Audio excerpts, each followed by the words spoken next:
भारत माता की, भारत माता की, भारत माता की। तो आप ही के समान एक बालक का आज से हजारों वर्ष पूर्व की घटना है, और एक महान गुरु थे। तो उसके बालक के माता पिता गुरु जी के पास में गए और उनसे बोले कि इसका ध्यान ना तो पढ़ाई में लगता है, ना ही खेलकूद में लगता है, ये कुछ भी काम अच्छे से नहीं कर पाता। तो गुरु जी ने उस बालक से पूछा, अच्छा तुम अपने घर से मेरे आश्रम तक आए तो तुमने क्या क्या देखा?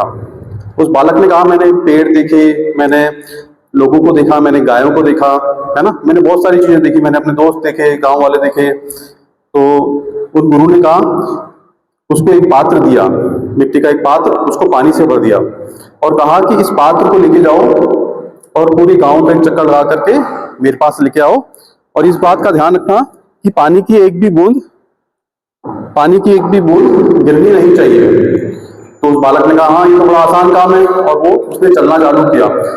लेकिन जैसे ही वो चलना चालू किया तो पानी ऊपर नीचे होने लगा। तो अब वो बहुत संभल के चलने लगा, एक एक कदम संभल के चलाने लगा, और काफी देर बाद वो वापस गुरु जी के पास आया और कहा कि दीजिए आपका ये पानी का पात्र, इसमें से एक भी बूंद नहीं गिरी है। तो महान गुरु ने पूछा, अच्छा ये बताओ तुमने मार्ग में किस किस को देखा? तो उसने कहा, मैंने मार्ग में कुछ भी नहीं देखा, मेरा पूरा ध्यान तो इस पानी के पात्र के ऊपर था।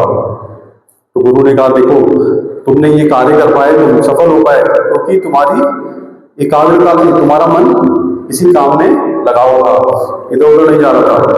तो जीवन में सफल होना है तुम्हें, विद्यार्जन में सफल होना है, खेलकूद में सफल होना है, तो तुम अपने आप को एकाग्र करो, अपने आप को योगनिष्ठ बनाओ।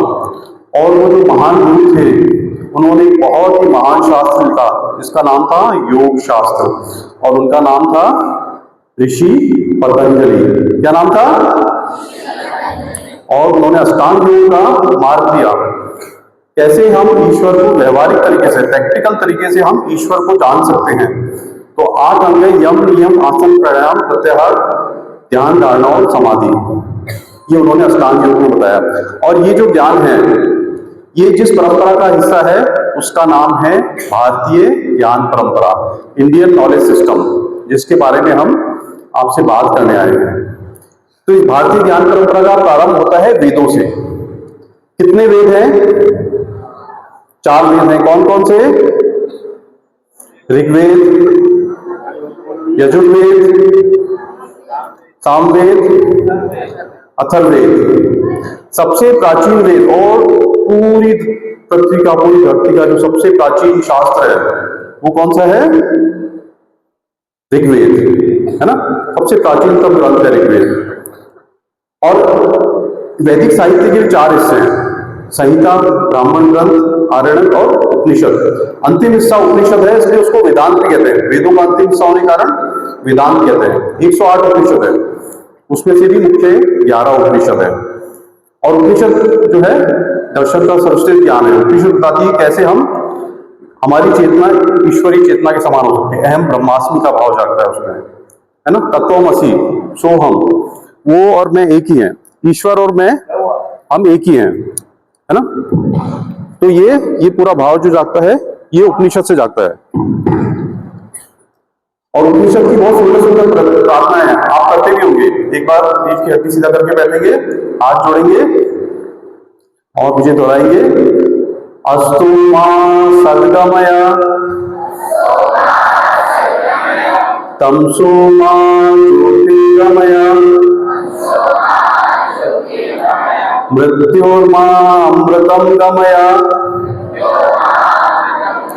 तो ऋषि प्रार्थना कर रहे हैं कि हे ईश्वर, हमें असत से सत्य की ओर लेके जाओ, अंधकार से प्रकाश की ओर लेके जाओ, हमें मृत्यु से अमृत की ओर लेके जाओ। ऐसी सुंदर प्रार्थना उपनिषद में की गई है। और भारतीय ज्ञान परंपरा के 6 दर्शन भी हैं। 6 दर्शन मतलब कि जिनके ऊपर हमारी तार्किक व्यवस्था, हमारी दार्शनिक व्यवस्था वैदिक वेदों की वो टिकी हुई है। तो कोई बच्चा बता सकता है कि ये 6 दर्शन या षट दर्शन जिन्हें कहते हैं वो कौन से हैं?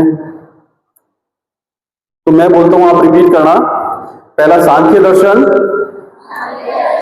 योग दर्शन, न्याय दर्शन, वैशेषिक दर्शन, मीमांसा दर्शन और वेदांत दर्शन। इसमें सांख्य दर्शन कपिल मुनि ने दिया, योग दर्शन महर्षि पतंजलि ने, न्याय दर्शन गौतम ऋषि ने, वैशेषिक कणाद ऋषि ने, वेदांत बादरायण जी ने और मीमांसा दर्शन ऋषि जैमिनी ने दिया, है ना। ये 6 दर्शन हैं जो इंडियन फिलॉसफी का बेस है। और जब भारतीय ज्ञान परंपरा आगे बढ़ती है तो उसमें 18 पुराण भी आते हैं जो आम लोगों के लिए लिखे गए, आम लोगों को कहानियों की भाषा में बताए गए, और उनकी संख्या है 18।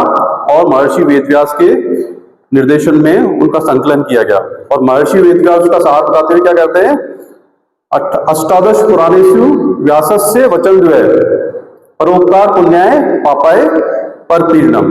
तो कहते हैं कि 18 पुराणों का में 2 ही बातें सबसे महत्वपूर्ण है, परोपकार ही पुण्य है और दूसरों को पीड़ित करना ही पाप है। अगर ये बात समझ में आ जाए तो पूरा धर्म का, अध्यात्म का निचोड़ है ये। परोपकार ही पुण्य है और दूसरों को पीड़ित करना या ऐसा मन में भाव आना भी वो ही पाप है। और भारतीय ज्ञान परंपरा आगे बढ़ती है तो उसमें रामायण, महाभारत, श्रीमद् भगवद गीता का ज्ञान जुड़ता है। रामायण की रचना किसने की थी? महर्षि वाल्मीकि ने। और महाभारत की वेद व्यास जी ने, है ना। तो रामायण श्री राम की कथा है, हम सबको पता है। और महाभारत है कौरव और पांडवों की कथा, इसमें धर्म का पक्ष है पांडवों का। और श्री कृष्ण किस ओर खड़े हैं? पांडवों की ओर खड़े हैं, है ना। और कुरुक्षेत्र के मैदान में जब दोनों की धर्म और अधर्म की सेनाएं आमने सामने खड़ी है तो सबसे बड़ा धनुर्धर जो है अर्जुन, वो भ्रमित हो जाता है। वो कहता है कि मैं युद्ध नहीं करूंगा क्योंकि मेरे रिश्तेदार हैं, मेरे भाई हैं, मेरे गुरुजन हैं। तो कृष्ण उनको अलग अलग तरीके से 18 अलग अलग तरीकों से समझाते हैं। और ये 18 जो तरीके हैं वो 18 अध्याय बनते हैं गीते के, 18 योग बनते हैं। अर्जुन विषाद योग से लेकर के मोक्ष संन्यास योग तक 18 अध्याय बनते हैं। और 700 श्लोकों में श्रीमद् भगवद गीता को कहा गया। और ये श्रीमद् भगवद गीता सिर्फ अर्जुन के लिए नहीं है, ये हम सबके लिए है, हम में से हर प्रत्येक व्यक्ति के लिए है ना। हमें अभी मैंने सुना कि आप लोग श्रीमद् भगवद गीता के अध्याय का वाचन कर रहे थे तो बड़ा ही आनंद की अनुभूति हुई। इसको अपने को समझना भी है जीवन में, उतारना भी है जीवन में, है ना। ये समझ लिया, ये जान लिया तो फिर कुछ और जानना शेष नहीं रहता है, हमारा जीवन वैसे ही सफल हो जाएगा। और जब भारतीय ज्ञान परंपरा आगे बढ़ती है तो उसमें महात्मा बुद्ध और भगवान महावीर स्वामी का संदेश भी जुड़ता है। महात्मा बुद्ध कहते हैं आत्मदीपो भव, बी योर ओन लाइट, अपना दीपक खुद बनो। हमेशा तो कोई आपको बताएगा नहीं, हमेशा तो गुरुजन आपके साथ ही रहेंगे, हमेशा तो माता पिता आपको नहीं बताएंगे, लेकिन इसलिए हमेशा अपनी अंतरात्मा की सुनो। हमारी अंतरात्मा क्या कह रही है, वो आपका मार्ग हमेशा प्रशस्त करेगी। 24/7 आपको बताती है। आपके भीतर एक आवाज आती है जो कहती है कि क्या करना चाहिए, क्या नहीं करना चाहिए। इसे ही हमारे भारतीय ज्ञान में विवेक कहते हैं। और भगवान महावीर स्वामी जो कि जैन मत के 24वें तीर्थंकर है और अंतिम भी है, प्रथम नहीं है। प्रथम तो आदिनाथ जी, ऋषभ देव जी है, 24वें तीर्थंकर है। वो कहते हैं कि सर्वोच्च कल्याण व्यक्ति का तभी हो सकता है जब वो सत्य, अहिंसा, अस्तेय, अपरिग्रह और ब्रह्मचर्य का पालन करे। इन 5 चीजों का जो पालन करता है उसका जीवन पूर्ण हो जाता है ना। और उन्होंने अनेकांतवाद का सिद्धांत दिया, जिसका तात्पर्य है कि कोई भी मत एक दृष्टि से सापेक्ष रूप से सही हो सकता है, दूसरी दृष्टि से दूसरा मत भी सही हो सकता है, तीसरा भी हो सकता है। तो अलग अलग जो मत है वो अलग अलग दृष्टियों से सही हो सकते हैं, है ना।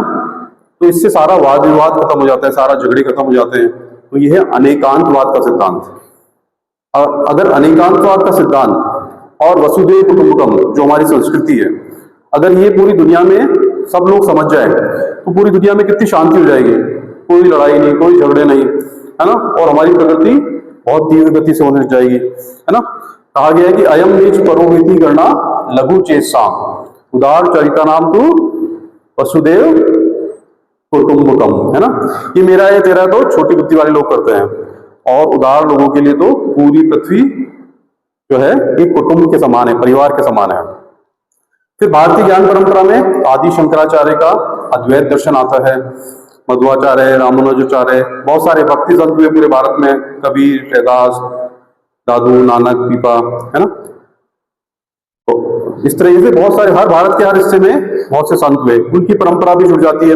तो जैसे एक नदी है गंगा नदी, गौमुख से निकलती है, फिर आगे जाती है तो अलकनंदा और भागीरथी मिलती है, गंगोत्री बनती है, फिर आगे जाते हैं कुछ और नदियां मिलती हैं, हरिद्वार से आगे जाती है और कुछ नदियां मिलती है, और फिर वो समुद्र में गिर जाती है। तो ऐसी भारतीय ज्ञान परंपरा प्रारंभ वेदों से होती है, ऋग्वेद से प्रारंभ है, लेकिन उसमें उपनिषद का ज्ञान, पुराण, शब्द दर्शन, रामायण, महाभारत, गीता, बुद्ध महावीर का ज्ञान, सिखों के 9 गुरुओं का ज्ञान, भक्ति संतों का ज्ञान, और वो परंपरा आज भी सतत चल रही है ना। पिछले 200-300 साल में भी स्वामी विवेकानंद, स्वामी दयानंद सरस्वती, इस तरीके से योगानंद परमहंस, ऐसे कई संत हुए, अरविंद घोष, उनका भी ज्ञान जुड़ता जा रहा है और ये और समृद्ध होती जा रही है, और हम सब उस परंपरा के हिस्से हैं। अब आप पूछोगे कि ये भारतीय ज्ञान परंपरा में सिर्फ अध्यात्म के बारे में ही है या सिर्फ धर्म के बारे में है, तो ऐसा नहीं है।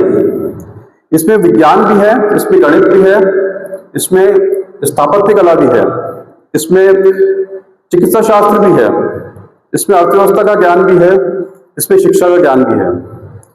तो भारत में हजारों साल पहले बहुत बड़े बड़े विश्वविद्यालय होते थे, आपने सुना होगा, नालंदा, तक्षशिला, विक्रमशिला, काशी, ऐसे विश्वविद्यालय थे जिसमें 10-10 हजार बच्चे पढ़ते थे और पूरी दुनिया से वो ज्ञान प्राप्त करने आते थे। इसलिए भारत को विश्व गुरु कहते हैं कि जो दुनिया को जो ज्ञान दिया वो भारत ने दिया, पूरी दुनिया से ये जानने आते थे कि सत्य क्या है। और इसलिए भारत का अर्थ भी बहुत सुंदर है, हमारे देश का जो नाम है बहुत सुंदर है। कोई बच्चा बताएगा भारत का अर्थ क्या होता है? तो मैं बताता हूं, भारत शब्द 2 शब्दों से मिलकर बना है, भा और रथ। भा का अर्थ होता है प्रकाश, ज्ञान, है ना, और रथ का अर्थ होता है लगा होना। तो वह भूमि जहां के लोग ज्ञान की तलाश में लगे हैं, प्रकाश की तलाश में लगे हैं, सत्य की तलाश में लगे हैं, वो भारत है और हम सब भारतीय हैं। तो हमारे लिए गर्व की अनुभूति का विषय ये है या नहीं कि हम सब भारतीय, हम ऐसी जमीन पे पैदा हुए हैं, हम इस ऐसी भूमि में पैदा हुए हैं जहां पे लोग ज्ञान की तलाश में लगे हैं। और इसी भारतीय ज्ञान परंपरा के बारे में हम बात कर रहे हैं। तो विज्ञान के बारे में बात करें तो आधुनिक विज्ञान की जो भी खोजें हुई है बहुत हजारों साल पहले भारत में हो चुकी थी, उनको सिर्फ रीइन्वेंट किया गया, है ना। अच्छा बताओ बच्चों की हवाई जहाज का आविष्कार किसने किया? एरोप्लेन का इन्वेंशन। कोई भी ट्राई कर सकता है। तो जब ये प्रश्न पूछता हूं तो ज्यादातर बच्चे बताते हैं कि राइट ब्रदर्स ने किया, है ना। 1903 में राइट बंधुओं ने हवाई जहाज का आविष्कार किया। तो मैं उनको कहता हूं कि देखो, ऋग्वेद में 31 तरह के विमानों का उल्लेख है, और पुष्पक विमान जो कि रामायण काल में था, जिसमें बैठकर श्री रामचंद्र जी रावण को हराने के बाद अयोध्या लौटते हैं, वो भी हजारों साल पहले था। तो हजारों साल पहले भारत में विमान उड़ते थे, आया ना, है ना, विमान उड़ते थे। और ऋषि भारद्वाज ने वैमानिकी शास्त्र लिखा, वो भी हजारों साल पहले 1100 BC में। उसमें उन्होंने बताया कैसे विमान बनते हैं, कैसे उड़ते हैं, कॉकपिट में कैसे पायलट बैठता है। तो हजारों साल पहले भारत में विमान उड़ते थे। स्पेस के क्षेत्र में, खगोल विद्या में हम बहुत आगे थे। वेदों के अंदर 200 ऐसे श्लोक हैं जो ग्रहों की दिशा के, ग्रहों के बारे में, तारों के बारे में बताते हैं ना।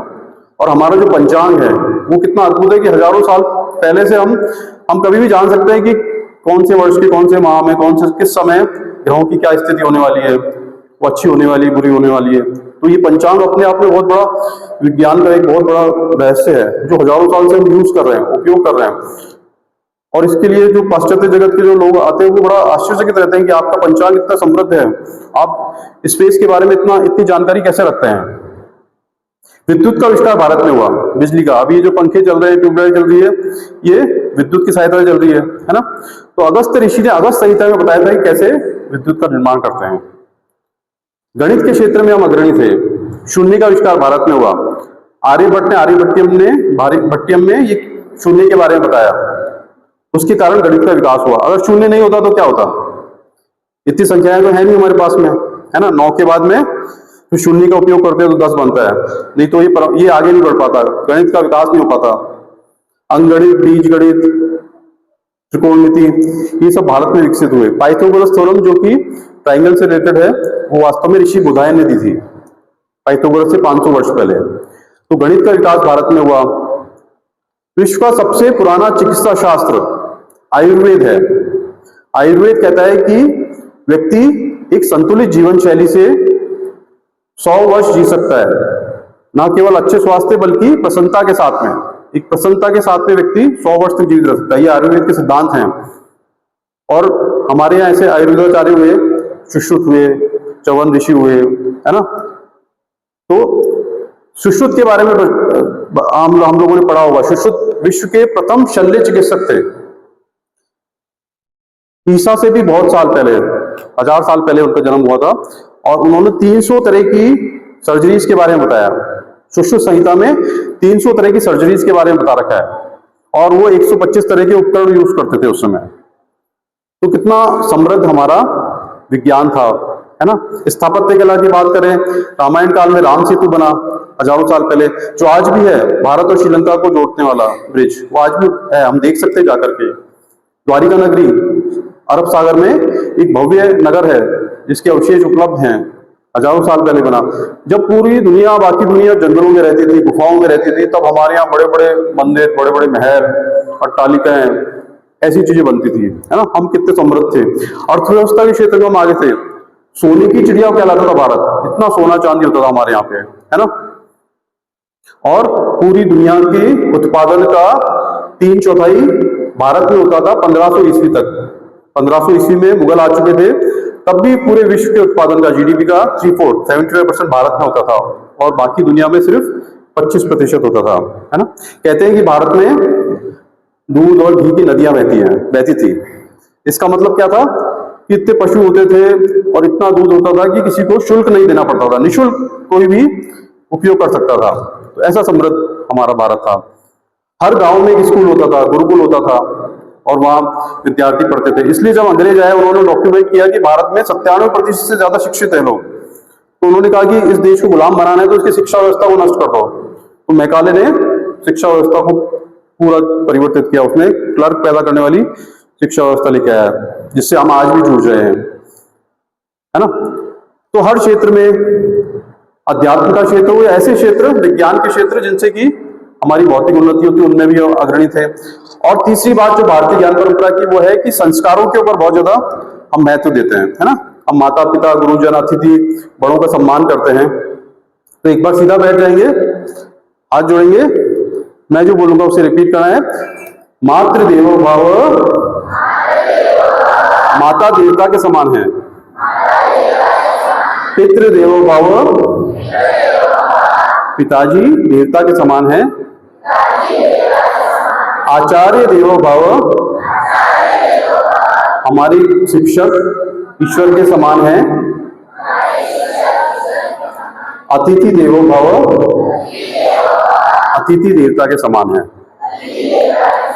तो ये हमारी संस्कार व्यवस्था है, बड़ों का सम्मान करना। कितने बच्चे हैं जो सुबह उठ के माता पिता का आशीर्वाद लेकर के विद्यालय आते हैं? Raise your hands. ज्यादातर बच्चे करते हैं। बहुत सुंदर, बहुत अच्छा विद्यालय आपका, संस्कारों से भरा हुआ, बहुत बढ़िया। और हमारी संस्कृति कहती है कि संग छत्वम संग दद्वम संभो मनासी जानता देवा भागा यथा पूर्वे संजाना न उपासते। हम सब साथ चले, हम सब साथ बोले, हमारे मन मिले हो, जैसा देवताओं के द्वारा किया जाता था, जिसके कारण उनकी उपासना आज भी होती है। तो हम सब मिलके रहेंगे तो हम देवताओं के समान पूजे जाएंगे।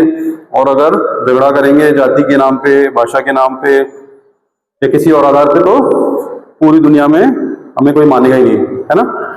तो हमें ये सब चीजें छोड़नी है, जिनसे जो झगड़े वाली चीजें हैं उन सबसे पार पाना है। और जो चौथी बात है कि भारतीय संस्कृति में, भारतीय ज्ञान में पर्यावरण पे बहुत ज्यादा बल दिया गया है। हम पेड़ों की पूजा करते हैं, नदियों की पूजा करते हैं, पत्थरों की भी पूजा करते हैं, गौ माता की पूजा करते हैं, है ना। तुलसी का पौधा किस किस के घर में है? तुलसी का पौधा ज्यादातर बच्चों के घर में है, हाथ जी कर लो। बरगद और पीपल की हम पूजा करते हैं। तो जब हम वृक्षों की पूजा करते हैं तो हम उनको काट नहीं सकते हैं, है ना। ये हमारी संस्कृति कहती है कि वृक्षों को नहीं काटना, क्योंकि हम एक दूसरे पे निर्भर हैं। एकात्मवाद का सिद्धांत, है ना, कि समष्टि है, समाज है, व्यक्ति है, वो सब एक दूसरे जुड़े हैं, अलग नहीं है। यथा पिंडे तथा ब्रह्मांडे, जो पिंड में है वही ब्रह्मांड में है। तो हम इन चीजों को मानते हैं। इसलिए अभी शांति पाठ आपने किया तो आपने कहा वनस्पति है शांति ही, कहा ना आपने, औषध है शांति। मतलब वनस्पतियों की शांति की प्रार्थना कर रहे हैं। हम मानते हैं कि हजारों साल से वनस्पतियों में प्राण होते हैं। पाश्चात्य जगत ने तो भी 100 वर्ष पूर्व ही माना कि वनस्पतियों में, पेड़ पौधों में जान होता है, लेकिन हम हजारों साल से मानते हैं। एक बार एक गुरु ने अपने शिष्य को कहा कि तुम जाओ और ऐसा कोई पौधा ढूंढ के लेके आओ जिसमें कोई औषधि गुण ना हो, जिसका कोई लाभ ना हो। तो वो शिष्य घूमता रहा, कई महीने घूमने के बाद गुरु जी के पास आया, बोला गुरु जी ऐसा कोई पौधा ही नहीं मिला कि जिसमें कोई काम की चीज ना हो, कोई औषधि ना हो, है ना। और गुरु बड़े प्रसन्न हुए, और वो जो बालक था वो बड़ा होकर बहुत बड़ा आयुर्वेदाचार्य बना, उसका नाम था सुश्रुत। अभी मैंने आपकी उनके बारे में बताया भी था।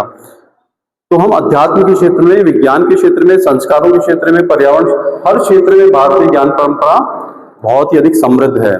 और ये परंपरा सिर्फ इतिहास नहीं है, हिस्ट्री नहीं है, ये हमारा वर्तमान में भी है, और इसी के आधार पर हमारे सुदृढ़ भविष्य का निर्माण होने वाला है। हम विश्व गुरु थे, है ना, और जब हम परतंत्र हुए तो हमारा ये पद चले गया, लेकिन अब वो समय आ गया कि हम फिर से विश्व गुरु बने, और इस दिशा में हम आगे बढ़ रहे हैं। हमारी अर्थव्यवस्था तेजी से बढ़ रही है, हम विश्व में तीसरे नंबर की अर्थव्यवस्था बनने वाले हैं। हम सैन्य शक्ति है, दुनिया की तीसरी सबसे बड़ी सैन्य शक्ति है, सबसे बड़ा लोकतंत्र है हम, सर्वाधिक वैक्सीन भारत में बनती है। कोरोना काल में हमने करोड़ों वैक्सीन विदेशों को भेजी। हमारा रेल नेटवर्क, हमारा सड़क नेटवर्क बहुत बड़ा है। हम मंगल तक पहुंच रहे हैं, मंगलयान, चंद्रयान, है ना, अंतरिक्ष के क्षेत्र में उन्नति कर रहे हैं, और पूरी दुनिया भारत की तरफ देख रही है शांति के लिए, सहअस्तित्व के लिए, क्योंकि भारत का जो ज्ञान है वो ही पूर्णता के साथ है, उसी से पूरे विश्व में हमेशा के लिए शांति स्थापित हो सकती है ना। और हम सब इसी परंपरा के हिस्से हैं, इस भारतीय ज्ञान परंपरा के हिस्से हैं, हमें इसको आगे लेके जाना है। तो जब 2047 में स्वतंत्र भारत के 100 वर्ष पूरे हो जाएंगे, वैसे तो हम हजारों साल से हैं, लेकिन स्वतंत्र भारत अगर माने 1947 से, तो जब 100 वर्ष हो जाएंगे तो हमें प्रण लेना है कि तब तक हम पुनः विश्व गुरु का पद प्राप्त कर लें, पुनः भारत एक विकसित राष्ट्र बन जाए। तो आप में से कितने बच्चे ऐसा मानते हैं कि हम 2047 तक विश्व गुरु बन सकते हैं? Raise your hand. हम विश्व गुरु बन सकते हैं, बहुत बढ़िया। अच्छा, इसके लिए हम सबको प्रयास करने पड़ेंगे, हर व्यक्ति को प्रयास करने पड़ेंगे इस चीज के लिए, है ना। तो आज ही आप घर पे जाकर के ये विचार करना कि आप ऐसा क्या कर सकते हो जीवन में कि जिससे भारत विश्व गुरु बन पाए, भारत विकसित बन पाए, उसमें सहयोग हो। जब हम सब लोग मिलकर ऐसा कर पाएंगे तो वो समय जल्दी ही आ जाएगा, 2047 से भी पहले आ जाएगा, आया ना। तो इसके लिए विद्यार्थियों के दो ही धर्म है, एक तो कैरियर बिल्ड करना और दूसरा कैरेक्टर बिल्ड करना। तो इनमें से भी कैरेक्टर ज्यादा इंपॉर्टेंट है। जिसका कैरेक्टर अच्छा होता है उसका कैरियर अच्छा होता ही है। तो आप इन दो चीजों पे ध्यान दीजिए, कैरियर बिल्डिंग पे, कैरेक्टर बिल्डिंग पे। मेरी शुभकामनाएं आपके साथ है।